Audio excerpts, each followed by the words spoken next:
Sophie sat in her attic, sorting through old boxes. Dust danced in the sunlight as she opened a faded wooden chest. Inside, she found an old photo album with a note tucked between the pages. Curiously, she unfolded the paper, revealing a child's drawing of a garden with a big tree.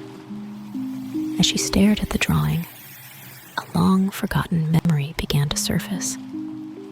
She remembered being a little girl, sitting under that very tree with her grandmother.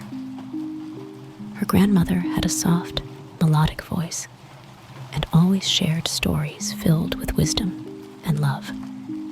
Sophie could almost hear her whispering, "Remember, Sophie, whenever you're lost, the garden will guide you."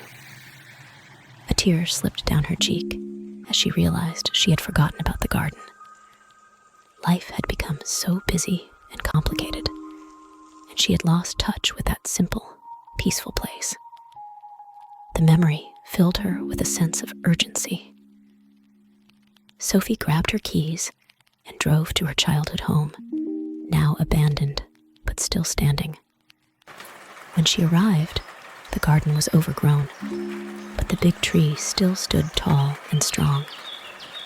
Sophie walked towards it, feeling the warmth of her grandmother's presence. As she reached the tree, she noticed a small wooden box hidden among the roots. Inside, she found a letter from her grandmother, written years ago. "Dear Sophie, if you ever find this, know that you are stronger than you think. Life will have its challenges, but remember to find the beauty in every moment. This garden is a part of you, just as I am. Love, Grandma." Sophie felt a wave of love and strength wash over her. The forgotten memory of her grandmother's wisdom and the garden's peace had been unlocked, changing her present in a significant way.